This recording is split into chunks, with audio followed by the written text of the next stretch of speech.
Hallelujah, praise the lord. प्रभु यीशु मसीह की जय। परमेश्वर के नाम को हम धन्यवाद देते हैं कि उसने सुंदर सा मौका हमारे जीवन में लाया उसकी महिमा और आराधना करने के लिए। आइए परमेश्वर के नाम को हम धन्यवाद देंगे, उसके नामों को ऊंचा उठाएंगे कि आज के संडे सर्विस में उसने हम सबको एकत्रित किया है। मैं आशा रखती हूँ कि आप सब परमेश्वर के नाम को ऊंचा करने के लिए, उसकी सराहना गाने के लिए एकत्रित बैठे होंगे। मैं चाहती हूँ जितने भी जन ये आज एकत्रित है, ज़्यादा से ज़्यादा ये वर्शिप शेयर कीजिएगा, परमेश्वर के वचनों को शेयर कीजिएगा, परमेश्वर के नाम को ऊंचा उठाइएगा।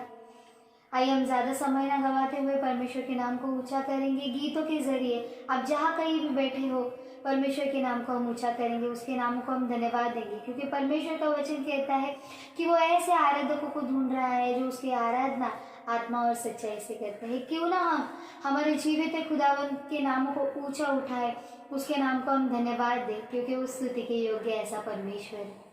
आइए अपने हृदय को परमेश्वर के लिए खोले, उसके नाम को ऊंचा उठाए, उसके नाम को धन्यवाद दें, उसके नाम की हम महिमा करें। हाँ प्रभु, हम तेरे नाम की महिमा करते हैं, तेरे नाम के गुणगान गाते हैं। आइए इस समय अपने आंखों को बंद करके हम प्रार्थना में जाएंगे। आराधना करने से पहले अपने दिलों को तैयार करेंगे परमेश्वर के लिए कि जो कुछ भी हम आराधना कर रहे हैं आपके लिए ग्रहणीय हो। मैं चाहती हूँ हम सब एक साथ मिलकर परमेश्वर की आराधना करें। ना केवल मैं यहाँ पे बैठी हूँ तो मैं भी आराधना करूँ, आप सब मेरे साथ परमेश्वर की आराधना करें, क्योंकि उसका वचन कहता है जहाँ 2 या 3 मेरे नाम से एकत्रित हो वहाँ मैं हाजिर हूँ। तो राजा हुआ राजा परमेश्वर आज हमारे साथ वो हाजिर है। आइए हम परमेश्वर की महिमा करेंगे, उसको धन्यवाद देंगे, उसका आदर करेंगे। हालेलुया, धन्यवाद देते पिता परमेश्वर सुंदर से मौके के लिए। मेरे प्यारे राजा पिता परमेश्वर, मेरे प्यारे राजा, धन्यवाद देते हैं कि आपने हमें आज का दिन दिखाया। मेरे प्यारे परमेश्वर, बहुत सारे लोग हैं जिनको आज का दिन भी देखने नहीं मिलता। हे पिता, सच्ची में आप महान ऐसे परमेश्वर हो। आप पिता परमेश्वर हमें हर एक चीज़ों से, बुरी चीज़ों से बचाते हो। पवित्र आत्मा आप हमें अगुवाई करते हो, इसलिए हम आपके नाम को धन्यवाद देते हैं। आज का संडे सर्विस हम आपके हाथों में सौंपते हैं पिता परमेश्वर। होने दे पिता परमेश्वर आपके नाम की पिता परमेश्वर महिमा। आज पिता परमेश्वर जो कुछ भी वचनों के द्वारा पिता परमेश्वर पास्टर के द्वारा आप बोलोगे, जो कुछ भी आप आज वर्शिप होने वाली सारी चीज़ें मैं आपके हाथ में सौंपती हूँ। सारे स्तुति के योग्य आप परमेश्वर हो। पिता परमेश्वर आप हमके जीवन में कार्य कीजिएगा, क्योंकि आप मिराकल करने वाले परमेश्वर हो, हमारा जीवन बदलने वाले आप परमेश्वर हो। पिता परमेश्वर हम सबका जीवन हम आपके हाथ में सौंपते पिता परमेश्वर, क्योंकि इन दिनों में बहुत सारे लोग डरे हुए हैं, पर परमेश्वर आप हमारे साथ हो। आपकी आशा हमारे साथ है, आपकी प्रीति, आपकी दया और आपकी करुणा, आपका अनुग्रह हमारे साथ है, इसलिए आपके नाम को हम धन्यवाद देते पिता परमेश्वर। पिता परमेश्वर आपने स्तुति करने का मौका दिया, आपकी आराधना करने का मौका दिया, इसलिए मैं आपके नाम को धन्यवाद देती हूँ। पिता परमेश्वर हम किसी भी चीज़ के लायक नहीं थे, परंतु आपने हमें लायक बनाया, इसलिए मैं आपके नाम को धन्यवाद देती हूँ। पिता परमेश्वर जो कोई भी सुनने वाले हैं पिता परमेश्वर, उनको आप टच कीजिएगा पिता परमेश्वर। मैं चाहती हूँ कि पिता परमेश्वर हर एक के जीवन में इसी समय आप कार्य करो पिता परमेश्वर। आगे का समय आपके हाथ में सौंपती हूँ। तारे प्रभु क्रिस्त इनके मीठे और मधुर नाम से मांगती हूँ, amen amen amen. Hallelujah, praise the Lord.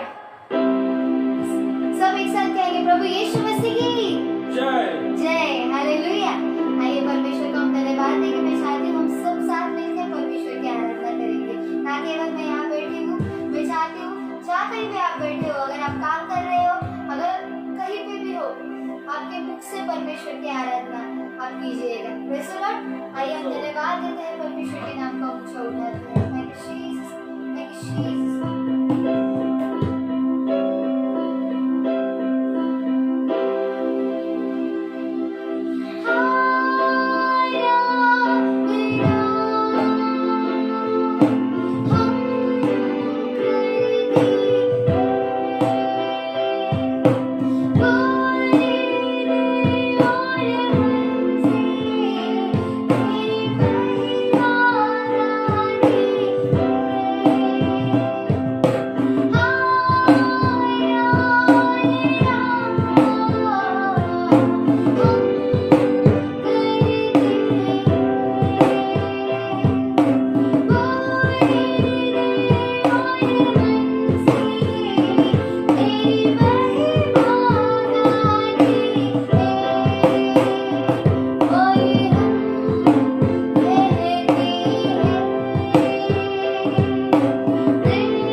परमेश्वर के गीतों को और गाएंगे और उसके नाम की सराहना करेंगे। मैं चाहती हूँ आप जहाँ कहीं भी बैठे हो, मैं चाहती हूँ आप परमेश्वर की आराधना बैठ के सब मिल के परमेश्वर की आराधना कीजिएगा। हालेलुया। आइए हम धन्यवाद देंगे, परमेश्वर के नाम को ऊंचा उठाएंगे।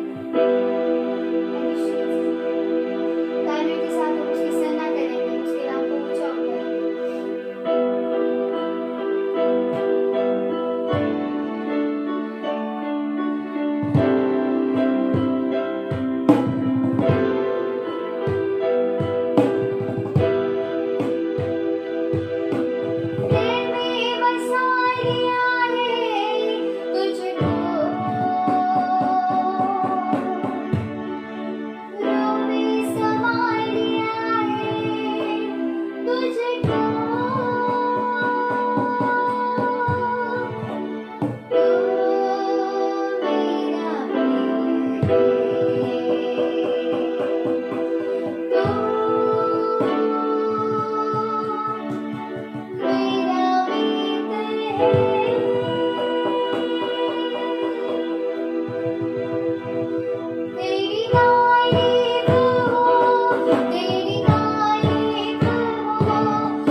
मेरे लिए तू मेरा, मेरे लिए तू मेरा, मेरे लिए तू मेरा, मेरे लिए तू मेरा, यीशु कैसा प्रिया,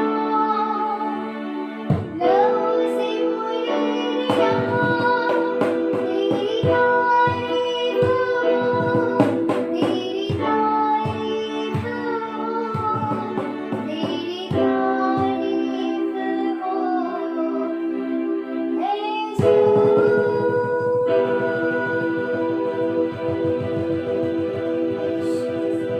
Thank you, Lord. Thank you for your presence, my Jesus. Thank you for your presence, my Hallelujah. Hallelujah. Praise the Lord. Hallelujah. आइए हम उसकी महिमा करेंगे, उसके गीतों को गाएंगे, उसके नाम को हम धन्यवाद देंगे, उसके गीतों को गाते हुए प्रभु यीशु का नाम हम ऊंचा करेंगे। हालेलुया। हालेलुया। वो कुछ भी नहीं चाहता है, वो केवल हमसे उसकी स्तुति चाहता है, उसकी आराधना चाहता है। हालेलुया। परमेश्वर हमें 100% प्रेम करता है, हमसे 100% प्रेम करता है, और हमारा भी कर्तव्य बनता है कि हम भी उससे वैसा ही प्रेम करें जैसे उसने हमसे किया। हालेलुया। आइए हम परमेश्वर की महिमा करेंगे, उसके गीतों को गाएंगे। आदि वंदन देवा तुला। हालेलुया। सबसे पहला परमेश्वर को स्थान देना बहुत ज़रूरी है हमारे जीवन में। आइए हम उसका गीत गाते हैं और उसके नाम को ऊंचा करते हैं। मराठी गीत गाएंगे हम, आदि वंदन देवा तुला। हालेलुया।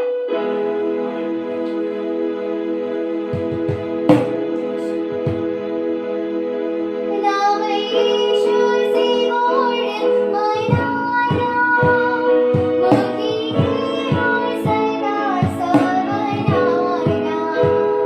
नाम यीशु से मोड़ मनाया, मोगी और सदा सबनाया। सब मिल गई। नाम यीशु से मोड़ मनाया, मोगी और सदा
सबसे अलग है, उसकी दया सबसे अलग है।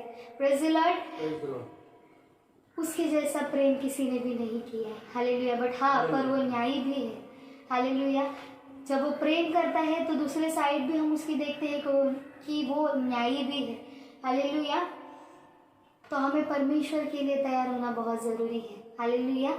मैं चाहती हूँ कि हम सब अपनी आंखों को बंद करेंगे और परमेश्वर के नाम को ऊंचा उठाएंगे।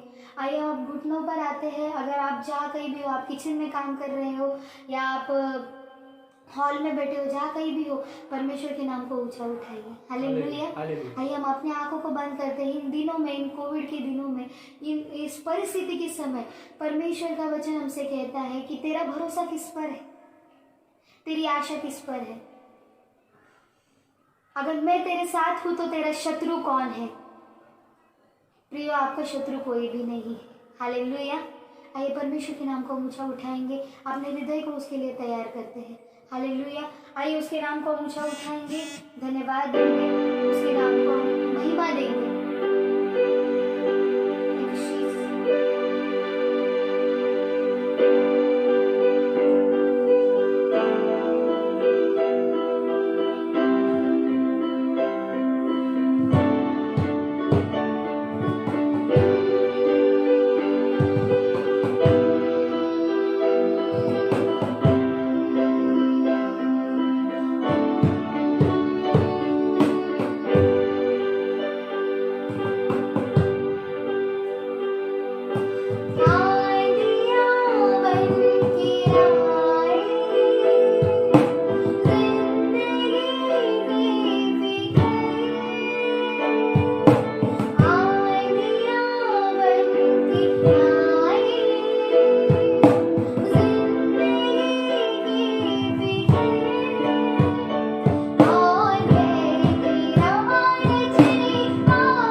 परमेश्वर आपकी नजर सदा और सदा हम पर बनाई रहती है।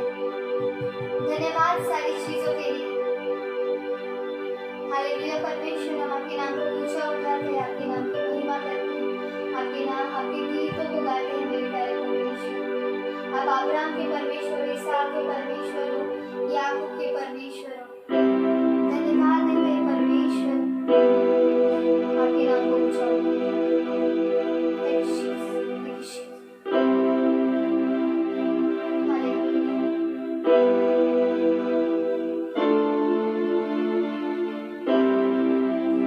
अब्राहम का प्रभु, इसहाक का प्रभु, याकूब का प्रभु, तू मेरा है।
आपके पास बड़ी आदर और महिमा के साथ आते हैं मेरे प्यारे राजा।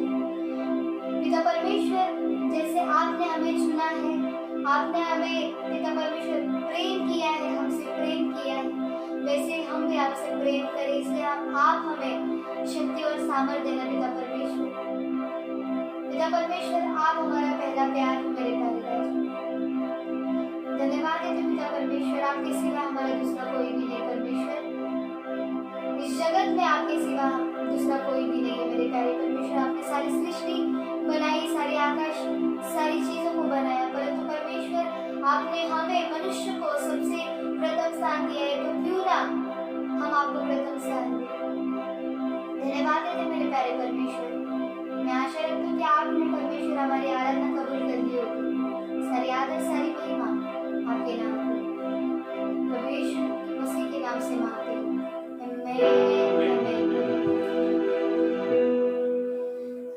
हालेलुया। धन्यवाद परमेश्वर के नाम को हम धन्यवाद देते हैं। पर मैं आशा रखती हूँ कि परमेश्वर ने ये स्तुति ग्रहण की होगी और आप सब ने मिलकर परमेश्वर की आराधना की होगी।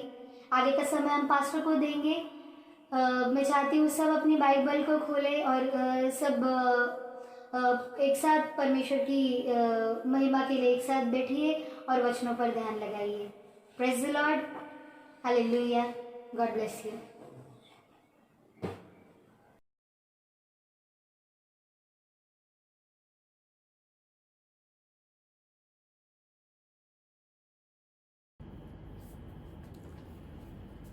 हालेलुया। प्रभु की स्तुति हो। प्रभु ने हम सबों को संभाला, इसलिए उस परमेश्वर के नाम को हम धन्य कहते हैं। और आज का फिर से उसने ये दिन दिया कि हम सब मिलकर उस परमेश्वर के नाम को धन्य कह सके, उसके वचनों में से सीख सके, वो वचन जो हमें जीना सिखाते हैं और जीना अनंत काल के लिए। उन वचनों को आपस में बांटने के लिए समय दिया, इसलिए हम सब परमेश्वर का धन्यवाद दें। प्रियो, हम सब जानते हैं अंतिम दिन है और इन अंतिम दिनों में ये बहुतायत से होगा, या हो सकता है प्रत्येक विश्वासी के जीवन में ये बात हो। और वो बात ये है कि हमारे जीवन में बहुत से ऐसे प्रलोभन आएंगे। प्रलोभन का अर्थ होता है बहुत सी ऐसी परीक्षाएं या परख आएगी जो हमें परमेश्वर से अलग कर पाप में या पाप की ओर ले जाएगी। यानी ऐसी परीक्षाएं जो हमारे मानवीय स्वभाव को लुभाएंगी और उस लोभ में या उस लालच में हम परमेश्वर के मार्ग से भटक कर संसार या फिर शारीरिक इन सारी बातों में गिर जाएंगे या फंस जाएंगे। सो आज हम इसी विषय के बारे में देखेंगे, जिसमें हम देखेंगे कि इन दिनों में इन अभिलाषाओं का, स्वाभाविक अभिलाषाओं का, प्रलोभनों का दबाव हम पर या लोगों पर अधिक रहेगा, लेकिन उस पर हम किस तरह से विजय पाएं, इस चीज को हम आज देखने वाले हैं। प्रियो, यीशु मसीह, उसकी भी इन्हीं प्रलोभनों द्वारा परीक्षा की गई। अब आप कहेंगे कि वो परमेश्वर था तो उसकी परीक्षा क्यों हुई? क्योंकि वो जब इस संसार में आया तो वो मनुष्य का पुत्र बनकर आया। वो परमेश्वर का पुत्र था। वो परमेश्वर का पुत्र होते हुए मनुष्य का पुत्र बनकर इस पृथ्वी पर आया, अर्थात उसमें पूर्ण मनुष्यत्व होना जरूरी है। यदि वो हमारे पापों के लिए मरने आया तो उसमें पूर्ण मनुष्यत्व यानी पूरी तरह से वो मनुष्यों के जैसा होना चाहिए। और फिर जैसे हम इस संसार में नाना प्रकार के दबावों में आते हैं, विशेषकर प्रलोभनों में, और ये प्रलोभनों के दबाव या ये आमिष के दबाव या हमें पाप की ओर फुसलाने वाले दबाव इतने अधिक होते हैं कि बहुत से ऐसे हैं जो अपने विश्वास को छोड़कर भी अलग हट जाते हैं। और इन दबावों के साथ हम किस तरह का व्यवहार करें, ये आज हम देखने वाले हैं। यदि हम मत्ती रचित सुसमाचार उसका 4 अध्याय और 1 से 11 वचन को देखें तो हम इसमें देखते हैं कि प्रभु यीशु मसीह भी परखा गया है। यीशु मसीह की भी परीक्षा हुई है, उसे भी आमिष दिखाए गए, उसे भी लोभ दिखाए गए, लेकिन वो पूर्ण मनुष्य होते हुए भी उन आमिषों और उन लोभों के जाल में नहीं फंसा, परंतु वो उन सब पर विजय पाया। मनुष्य होने के नाते यीशु मसीह में वो सब दबाव झेले जो हम झेलते हैं, या फिर यूं कह सकते हैं कि जो दबाव हम झेलते हैं उससे कहीं अधिक गहरे दबावों को उसने अपने जीवन में सहा। और क्योंकि यीशु मसीह ही एक ऐसे सिद्ध मनुष्य रहे जिनके जैसा कोई मनुष्य नहीं हुआ और ना होगा, वो पूर्ण सिद्ध मनुष्य रहे। और हम ये भी जानते हैं कि एक पूर्ण सिद्ध मनुष्य होते हुए भी वो किसी प्रकार के प्रलोभन या लालच के दबाव में नहीं फंसे, या ऐसा कोई आमिष के दबाव में वो नहीं आए जिससे वो किसी पाप में फंसे। कितनी अद्भुत बात है कि याकूब, जो ये प्रभु यीशु मसीह का आधा भाई था, इसका अर्थ कि याकूब बखूबी अच्छी तरह से जानता था कि यीशु मसीह ने कैसे प्रलोभनों के साथ व्यवहार किया। उसके जीवन में भी नाना प्रकार की परीक्षाएं रहीं, विश्वास की परीक्षा, प्रलोभनों द्वारा परीक्षा, शैतान ने उसकी परीक्षा ली। लेकिन एक मनुष्य होते हुए जैसे हम और आप हैं, वो विजय हुआ। और चूंकि यीशु मसीह मनुष्य होते हुए विजय हुआ, इसका अर्थ यह है कि मैं और आप भी इन अंतिम दिनों में, जबकि सांसारिक रूप से, शारीरिक रूप से, हर तरह से हम दबाव में हैं, प्रलोभनों में हैं, हम भी जीत सकते हैं और अपनी जीत को बनाए रख सकते हैं। फिर चाहे कितने भी प्रलोभन आए, कितनी भी परीक्षाएं आए, या कितनी भी हमारे विश्वास को परखने वाली बातें आए, हम विजयी हो सकते हैं। क्यों? क्योंकि यीशु विजयी हुआ। और यीशु विजयी हुआ कब? चूंकि वो परमेश्वर है इसलिए वो विजयी हुआ? नहीं, जब वो मनुष्य बनकर इस पृथ्वी पर आया तब वो विजयी हुआ। सो अगर मनुष्य होकर वो विजयी हो सकता है तो हम मनुष्य होकर क्यों ना उस पर विजयी हो। सो आज हम इसी बात को देखेंगे कि उन संसार में आने वाले प्रलोभनों के दबाव जो हमें हमारे विश्वास से हटा सकते हैं, उन पर कैसे हम विजय पाएं। सच्चाई तो ये है, अक्सर ऐसा लोग कहते हैं, यदि हमसे कुछ गलती या हमसे कुछ पाप हो जाता है, जाने या अनजाने, तो अक्सर हम ये कहकर अपने आप को बचा लेते हैं कि अरे क्या करूं, ये शैतान ने मुझसे करवाया। एक समय की बात है, दो नए विश्वासी थे और ट्रेन में जा रहे थे और किसी कारणवश कुछ हो गया, तो इन दोनों भाइयों ने एक व्यक्ति को पीट डाला और आके कहते हैं कि क्या करें, शैतान ने हमसे ये करवा दिया। सो हम अपनी बातों को या अपनी गलतियों को, अपने पापों को शैतान के ऊपर डालकर अपना पल्ला झाड़ लेते हैं। याद रखिए, हम जितना शैतान को जानते हैं उतना ही उसका प्रभाव हम पर पड़ता है, या जितना हम उस शैतान के बारे में जानेंगे, उसके सामर्थ्य के बारे में, उसकी सारी बातों के बारे में जानेंगे, उतना ही प्रभाव वो हमारे ऊपर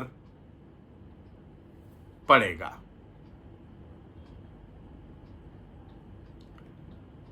दूसरे शब्दों में, यदि हम ये विश्वास करते हैं कि शैतान के पास सामर्थ्य है कि वो हमसे कुछ भी करवा सकता है, तो उसका प्रभाव हम पर होगा। देखिए, एक तो ये बात है। दूसरी बात, कभी कभी लोग शैतान और परमेश्वर की बातों को सुनने के बारे में ऐसी कल्पना करते हैं कि उनके दाहिने कंधे पर शैतान कुछ अनुचित या पाप करने को फुसला रहा है और उनके बाएं कंधे पर परमेश्वर का स्वर्गदूत कह रहा है कि मत कर, मत कर, मत कर। और अक्सर इन चीजों को आप कार्टून चित्रों में देखते हैं और उन कार्टून चित्रों में आप देखते हैं कि शैतान जीत जाता है। क्या इस तरह से प्रलोभन या लालच हमारे जीवन में काम करता है? नहीं, यह कल्पना है। लेकिन जब हम वास्तविकता, सच्चाई को जानेंगे, तो वो सच्चाई हमारे जीवन पर प्रभाव डालेगी। जितना हम जिसके बारे में जानेंगे, उतना वो हमारे जीवन पर प्रभाव डालता है। अब अगर हम ये सोचते हैं कि शैतान हमसे करवा देता है, या हम ये कहकर पल्ला अपना झाड़ लेते हैं कि नहीं, शैतान ने करवाया, तो एक प्रश्न उठता है, वो ये, क्या शैतान परमेश्वर जितना सामर्थी है?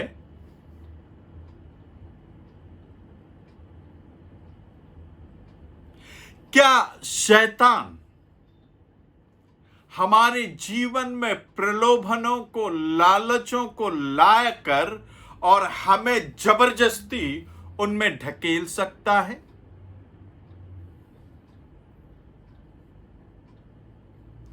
इस तरह के और इन सारे प्रश्नों का उत्तर है नहीं। शैतान कभी भी हमें जबरदस्ती पाप में नहीं ढकेल सकता, या फिर शैतान कभी भी परमेश्वर से अधिक सामर्थी हो ही नहीं सकता। क्यों? क्योंकि वो भी परमेश्वर के द्वारा बनाया गया है। दूसरे शब्दों में, जबकि वो शैतान है, चूंकि उसने परमेश्वर के विरुद्ध बलवा किया, परंतु वो बनाया गया परमेश्वर के ही द्वारा है। और जैसे परमेश्वर ने हमें स्वेच्छा दी है, वैसे ही परमेश्वर ने उसको स्वेच्छा दी थी, और उसने अपनी स्वेच्छा से वो परमेश्वर के विरुद्ध गया और शैतान कहलाया। सो वो परमेश्वर से अधिक सामर्थ्य और शक्तिशाली हो ही नहीं सकता। दूसरा, वो हमें कभी भी जबरदस्ती किसी पाप में नहीं डाल सकता। शैतान हमसे वो नहीं करवा सकता जो हम करना नहीं चाहते, कभी नहीं करवा सकता। जो हम करना नहीं चाहेंगे वो नहीं करवा सकता, जबरदस्ती नहीं कर सकता। जैसे परमेश्वर हम पर जबरदस्ती नहीं कर सकता, वैसे शैतान भी हम पर जबरदस्ती नहीं करता।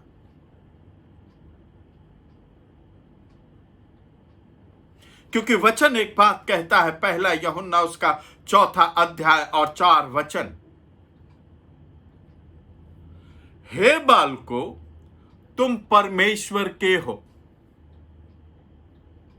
और तुमने उन पर जय पाई है, क्योंकि जो तुम में है वो उससे जो संसार में है बड़ा है। आप इस वचन के अर्थ को समझें। वचन स्पष्ट कहता है कि तुम परमेश्वर के हो। क्यों तुम परमेश्वर के हो? क्योंकि तुमने परमेश्वर को ग्रहण किया है, तुमने परमेश्वर पर विश्वास किया है। और जबकि तुमने उस परमेश्वर पर विश्वास किया है जिसके पुत्र ने, जिसने कलवरी क्रूस के ऊपर उसका खुल्लम खुल्ला मजाक उड़ाया, और तुम भी उसके साथ उसके संग थे। इसका अर्थ यह है, यदि उसने जय पाई है तो तुमने भी उस पर जय पाई है। और वो जय पाने वाला जो तुम्हारे भीतर है वो उससे बड़ा है जो इस संसार में है। जो तुम्हारे भीतर है उसी ने उसे जो संसार में है बनाया। सो जो तुम्हारे भीतर विजय देने वाला है, तुम विजयी हो सकते हो, लेकिन उसके लिए तुमने अपनी स्वेच्छा का सही उपयोग करना है। क्योंकि जो तुम में है वो उससे जो संसार में है बड़ा है। सच्चाई तो ये है कि शैतान के पास हमारे ऊपर राज्य करने की कोई सामर्थ्य नहीं, उसके अंदर कोई ताकत नहीं कि वो हम पर राज्य कर पाए, जब तक कि हम खुद अपना अधिकार उसको न दें। कितने लोग इस बात को समझ रहे हैं? जब तक कि हम न चाहें वो हमारे जीवन पर राज्य नहीं कर सकता, और हम विजयी हो सकते हैं। हां, यह बात अलग है, जब हम विजय में भी चले तो उस समय हमें और सतर्क होना चाहिए। क्यों? क्योंकि शैतान बिना थके हमेशा हम पर अपना अधिकार लेने का प्रयत्न करता रहता है। हर समय वो बिना थके, वो थकता नहीं, वो किसी भी तरह से अपने अधिकार को मनुष्यों पर लाना चाहता है। वो थकता नहीं, वो इस कार्य को करता चला जाता है। सबसे बड़ी बात, हम जितना परमेश्वर के संग और उसकी नजदीकी में चलेंगे, जितना परमेश्वर के साथ हमारी सहभागिता, संगति, वार्तालाप होगा, हम उससे बातचीत करेंगे, जितना वो हम में और हम उसमें होंगे, वो हमेशा बिना थके हमें उस परमेश्वर से अलग करने की कोशिश करेगा। उसके जीवन का लक्ष्य यही है कि किसी भी तरह से वो हमारे जीवन में नाश घात को लेकर के आए। जैसे यूहन्ना रचित सुसमाचार स्पष्ट कहता है, दुष्ट आया चोरी करने, नाश करने, घात करने और मार डालने, और इस काम को वो बिना थके करता है। हमारा संबंध हमारे बाप के साथ, हमारा संबंध हमारे परमेश्वर के साथ है, वो संबंध जो विश्वास पर आधारित है। जिस विश्वास के द्वारा हम उसकी नजदीकी में आए हैं, और वो विश्वास हमें अनंत काल का जीवन देता है। यह अनंत काल का जीवन इसलिए है क्योंकि वो हम में और हम उसमें हमारी संगति है। सो यदि हमारी संगति टूट गई तो हमारा अनंत काल का जीवन भी हमसे छिन सकता है। और वो यही प्रयत्न करता है। सबसे बड़ी बात तो वो हमें अभिलाषाओं में फंसाता है, हमें पापों में डालता है, और पापों में डालने के बाद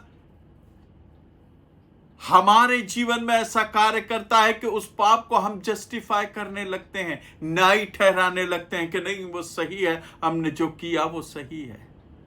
और इस तरह से हम अपने पाप को छुपाते हैं, और जहां पाप है और जहां पाप छुपा है, पश्चाताप नहीं है उसका, तो परमेश्वर के साथ हम संबंध कैसे जोड़ सकते हैं? पश्चाताप जरूरी है। सो इस तरह से इस युक्ति के द्वारा वो हमारे संबंधों को हमारे परमेश्वर पिता से अलग कर देता है। वो इतने दबाव लाएगा प्रलोभनों के कि हम पाप में बह जाएं। आइए उदाहरणों को देखें। उदाहरणों को क्या, एक ही उदाहरण काफी है, और जो है प्रभु यीशु मसीह का, जो हमने अभी मत्ती रचित सुसमाचार उसके 4 अध्याय में पढ़ा। एक बात देखिए, यीशु मसीह आत्मिक स्तर की ऊंचाइयों में हैं। वो पवित्र आत्मा से भरे हुए हैं। उनका बपतिस्मा हो रहा है, हो चुका है।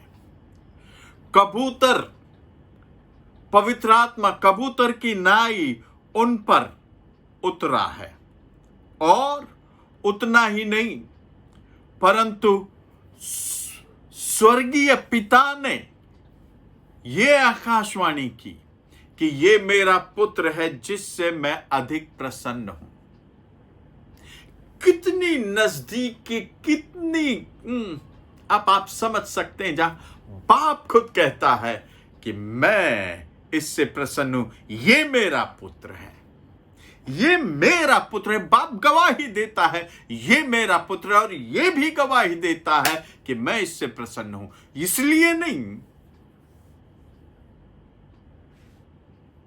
कि वो परमेश्वर है, परंतु इसलिए कि वो मनुष्य बनकर इस पृथ्वी पर है, और वो मनुष्य की तरह इस पृथ्वी पर रह रहा है, जैसे हम और आप।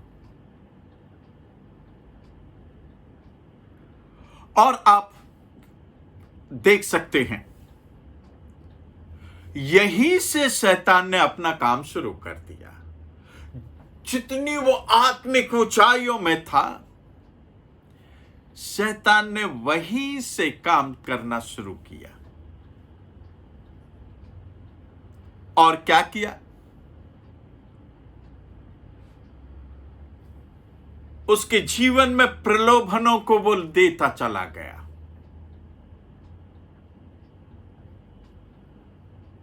उसके जीवन में वो लालच को देता चला गया, सब कुछ वो करता चला गया कि वो अपने परमेश्वर की स्वरूप और समानता को बिगाड़ डाले और पाप में फंस जाए, और वो उद्देश्य जिसके लिए वो इस पृथ्वी पर आया है न करने पाए। ये उसका सबसे बड़ा कारण था। उसने अपना काम शुरू कर दिया और वो आया ही इसलिए था कि वो परमेश्वर की योजना को पूरी करे। और परमेश्वर की योजना की क्या थी? वो ये कि परमेश्वर मनुष्य बनकर इस पृथ्वी पर आया और पूर्ण मनुष्य था। वो इसलिए मनुष्य बना कि हम मनुष्यों को उस परमेश्वर के पुत्र की स्वरूप और समानता में वापस ले आए।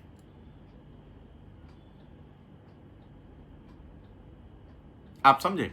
यीशु मसीह के आने का सबसे बड़ा कारण यही था कि वो हमें फिर से उस परमेश्वर की स्वरूप और समानता में ले आए। और शैतान यही नहीं चाहता।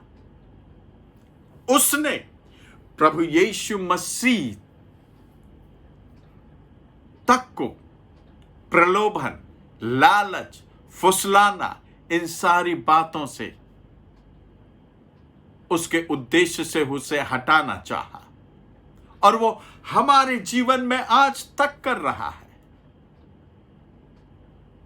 आज तक कर रहा है। लेकिन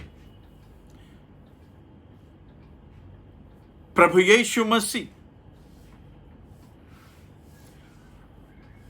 निष्पाप निकले। वो उसके किसी प्रलोभन में नहीं फंसे। वो किसी भी तरह के आमिष में देखकर नहीं गए। आमिष का मतलब है कि किसी को फुसला करके अपना काम करवा लेना। नहीं करना चाहता है तो भी कुछ घूस दो और ताकि वो कर ले, आमिष। और ये शैतान करता है।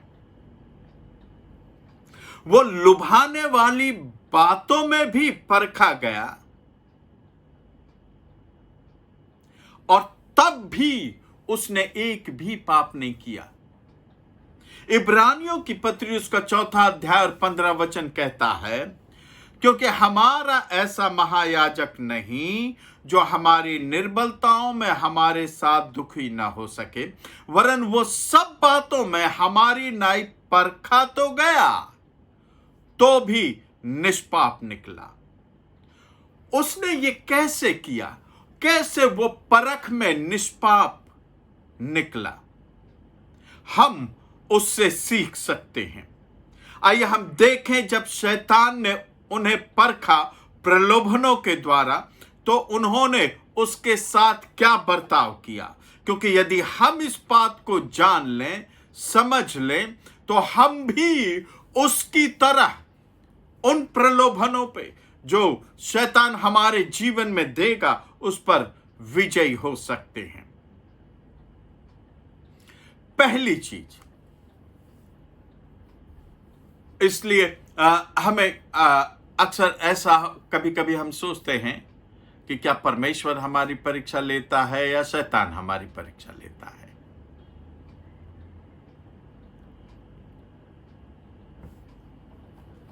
देखिए, परमेश्वर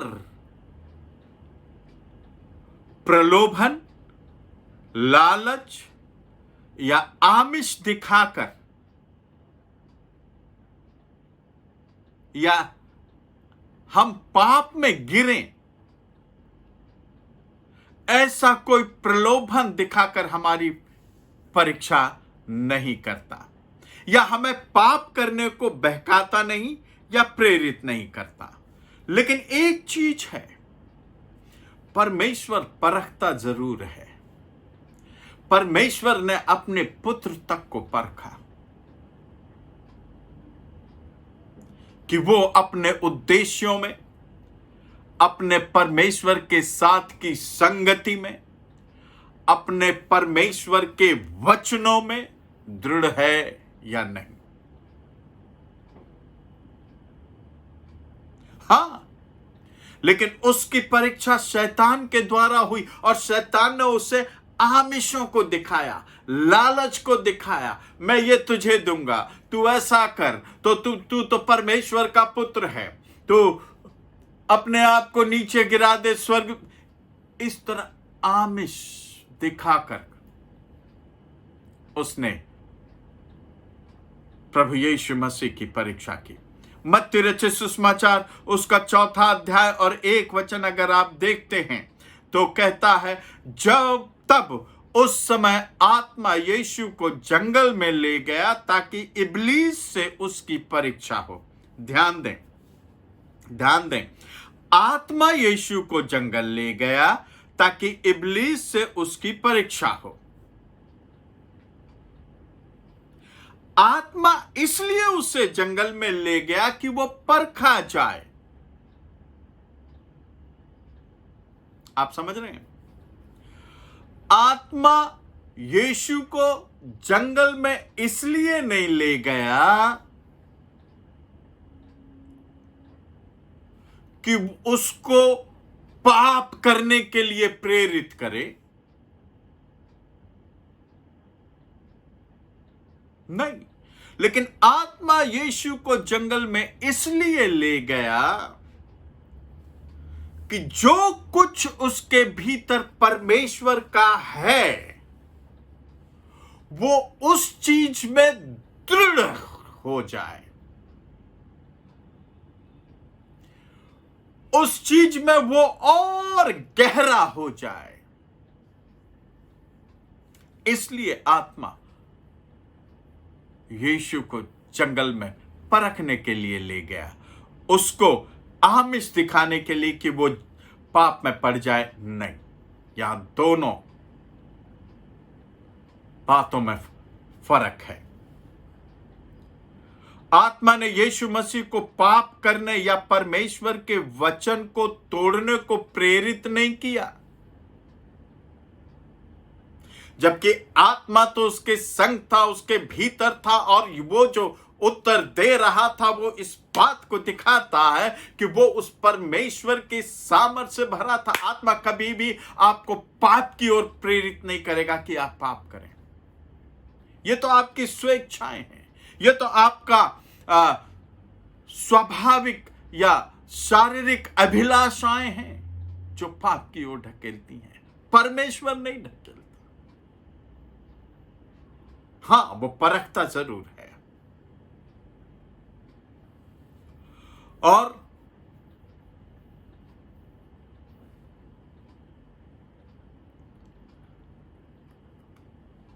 क्योंकि वचन कहता है, याकूब की पत्री उसके पहले अध्याय 12 और 13 वचन को हम जल्दी जल्दी करने की कोशिश करेंगे।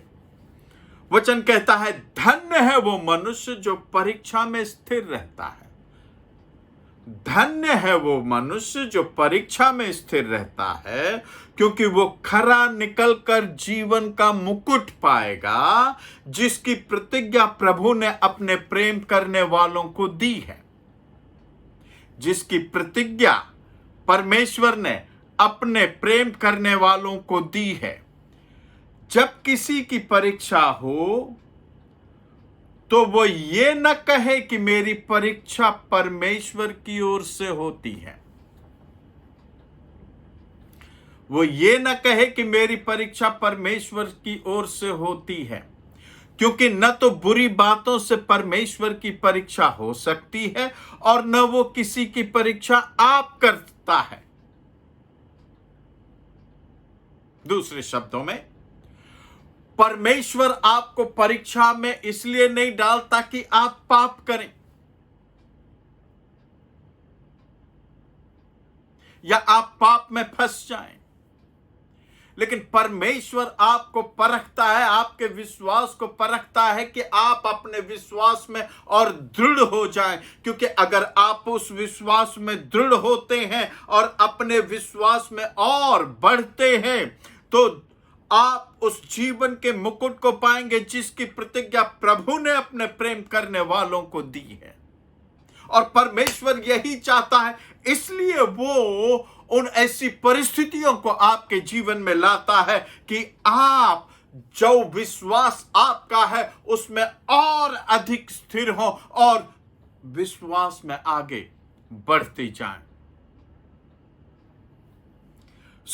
पवित्र आत्मा यीशु को जंगल में इसलिए नहीं ले गया कि वो वचन तोड़े, परंतु पवित्र आत्मा जंगल में इसलिए ले गया कि वो उसे और दृढ़, मजबूत, मराठी में कहते हैं मुड़ाव ले ले, वचनत मुड़ाव ले ले,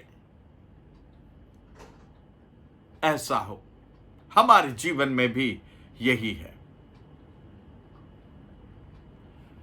और आप यीशु मसीह के बारे में देखते हैं, जबकि शैतान ने उसको बहुत सारे प्रलोभन दिए, लेकिन प्रभु यीशु मसीह अपने वचनों में स्थिर रहे। हमारे जीवन में भी नाना प्रकार के दबाव आ सकते हैं, हमारे जीवन में भी नाना प्रकार की परखें आ सकती हैं, प्रलोभन आ सकते हैं, लालच आ सकते हैं।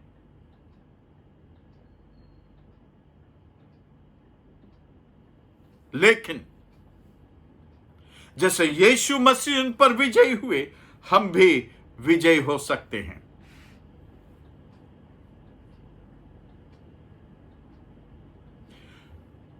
परीक्षाओं में परखने के लिए हम अपनी इच्छा से प्रलोभनों में पड़ते हैं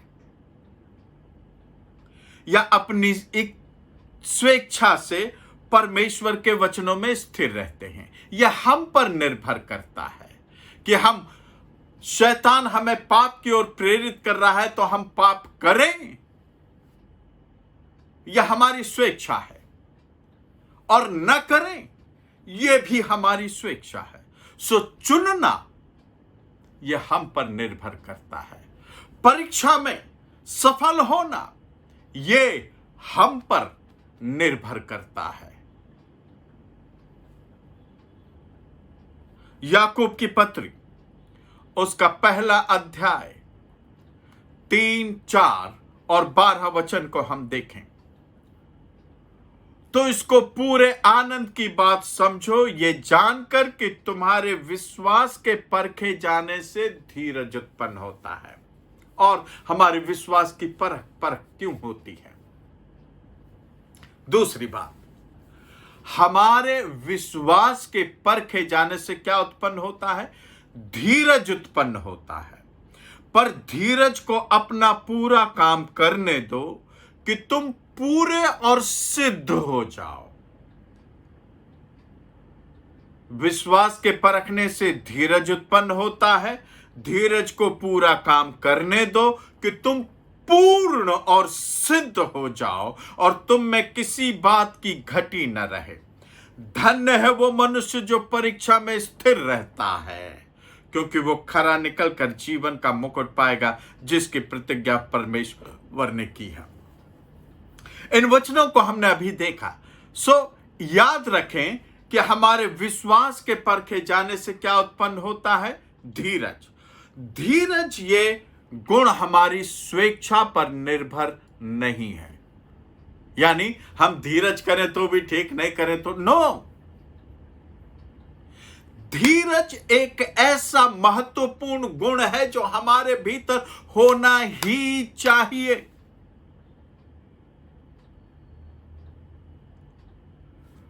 ये एक पवित्र आत्मा का फल है और अगर हम पवित्र आत्मा से भरे हैं तो धीरज ये हमारे जीवन में होना जरूरी चाहिए। क्यों ये धीरज अनिवार्य है? आगे वचन कहता है, पर धीरज को अपना पूरा काम करने दो कि तुम पूरे और सिद्ध हो जाओ और तुम में किसी बात की घटी न रहे। इसलिए परमेश्वर वो सब कुछ करेगा जिससे ये गुण हम में आ जाए। परमेश्वर वो चाहेगा कि हम धीरज में बढ़ते चले जाएं, क्योंकि धीरज ये एक ऐसा गुण है जो हमें सिद्ध करता है और जिससे हमें किसी बात की कोई कमी या घटी नहीं होती। और इसलिए परमेश्वर हमारे स्वभाव में धीरज को लाने की बात करता है। फिर वो चाहे परीक्षा के द्वारा या फिर हमारे विश्वास की परख के द्वारा ही क्यों ना हो, परंतु वो परमेश्वर हमें इस धीरज के गुण को हमारे भीतर लेकर के आएगा। क्यों? क्योंकि वो हमें पूर्ण, सिद्ध और किसी बात की कमी में रखना नहीं चाहता। इन बातों के लिए धीरज जरूरी है। अंत में प्रियो, शायद अगले इतवार को भी हम इससे और आगे बढ़ेंगे। अंत में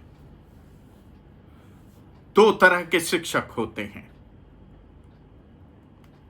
एक, वो जो हम जानते हैं उसमें हमें मजबूत करते हैं। जो हम जानते हैं उसमें हम मजबूत करते हैं। उदाहरण के तौर पर परमेश्वर, हम जानते हैं कि वो प्रेमी परमेश्वर है। हम जानते हैं कि वो चंगा करने वाला परमेश्वर है। हम जानते हैं कि वो अद्भुत युक्ति करने वाला परमेश्वर है, और वो हमारे इस विश्वास की परख के द्वारा हमारे इस विश्वास को और दृढ़ करता है और उसमें हमें आगे बढ़ाता है। दूसरा, वो जो हम नहीं जानते उसमें अपने युक्तियों के द्वारा हमें फंसाता है। जैसे शैतान आदम और हव्वा के साथ उसने किया। भले और बुरे के ज्ञान के पेड़ का फल खाकर मरना तो निश्चित था, परंतु शैतान ने युक्तिवाद में फंसाकर उन्हें बहका दिया और कहा तुम नहीं मरोगे परंतु परमेश्वर के जैसे बन जाओगे। मानो शैतान ये कह रहा हो कि परमेश्वर तुमसे प्यार तो करता है तो भी तुमसे कुछ छुपा रहा है, लेकिन वो छुपा रहा है मैं तुम्हें बताता हूं। और वो कहता है कि तुम नहीं मरोगे, और वो उन्हें बहका देता है, फुसला देता है। प्रियो, परीक्षाओं में हमने परमेश्वर प्रभु यीशु मसीह के साथ उसके अनुसार चलना है और वचन को अपने हृदय में छुपाए रखना है। इन अंतिम दिनों में जबकि आमिषों, अभिलाषाओं और इन सारी बातों का होना बहुत अधिक है, इन अंतिम दिनों में शैतान जो खुले हुए तौर पर ओवर टाइम कर रहा है कि वो बहुतों को परमेश्वर से हटा सके, ऐसे समयों में यह निहायत जरूरी है कि परमेश्वर का वचन मेरे और आपके हृदय के भीतर आ जाए, ताकि हर परीक्षा का हम सामना कर सकें। याद रखिए, 1 कुरिन्थियों 10:13 कहता है कि परमेश्वर हमें किसी भी ऐसी परीक्षा में न डालेगा जो हमारे सहने से बाहर हो, क्योंकि परमेश्वर सच्चा है। वो तुम्हें सामर्थ्य से बाहर परीक्षा में न पड़ने देगा, वरन परीक्षा के साथ निकास भी करेगा कि तुम सह सको। इसलिए यह निहायत जरूरी है कि हम परीक्षा में स्थिर रहें और अपने आप को दृढ़ मजबूत करें और अपने उस जीवन में जो आने वाला है उसमें उस परमेश्वर के साथ अनंत काल तक राज्य करें, उसमें सफल हों। प्रियो, परीक्षाओं के कई तरह हो सकते हैं, परिवार में, सब जगह, लेकिन हमें होशियार होना है। हमने हर परीक्षा का सामना करना है। धीरज हमारे अंदर उत्पन्न हो, क्योंकि परीक्षा धीरज उत्पन्न करती है और ये धीरज हमारे जीवन की हर कमी घटी को पूरा करता है। इसलिए यह आवश्यक है कि हम परीक्षाओं में भी आनंद मनाएं और परीक्षाओं में किसी पाप को करने की ओर प्रेरित करने वाले अभिलाषाओं से अलग हटकर परमेश्वर के साथ और उसके वचन में बने रहें, ताकि जीवन, उत्तम जीवन, आशीषित जीवन, अनंत काल का जीवन, विजयी जीवन, हमारी आवश्यकताओं को हम ले सकें। प्रभु आपको आशीषित करें। प्रियो, परमेश्वर की परीक्षा हमें दृढ़ करती है, परंतु शैतान हमें प्रलोभन देकर पाप की ओर ले जाता है, ताकि हम परमेश्वर से अलग हटकर उसके दिए हुए अनंत काल के जीवन से वंचित हो जाएं। होशियार हो जाएं, होशियार हो जाएं। इन अंतिम दिनों में विजयी जीवन जिए। परमेश्वर के वचन को अपने हृदय में छुपा रखें। यीशु मसीह वचन के द्वारा विजयी हुआ हर परीक्षा में। मैं और आप भी वचन के द्वारा विजयी होंगे जीवन में। आमीन। प्रभु आपको आशीषित करें। अगले इतवार को भी इसी से संबंधित कुछ बातों को हम लेंगे। प्रभु आपको आशीषित करें। यदि आप अपने दान दशांश देना चाहते हैं तो हमसे बैंक का डिटेल ले सकते हैं और अपने दान और दशांश को डाल सकते हैं। प्रभु आपको आशीषित करें। आमीन। יברכך אדוני וישמרך,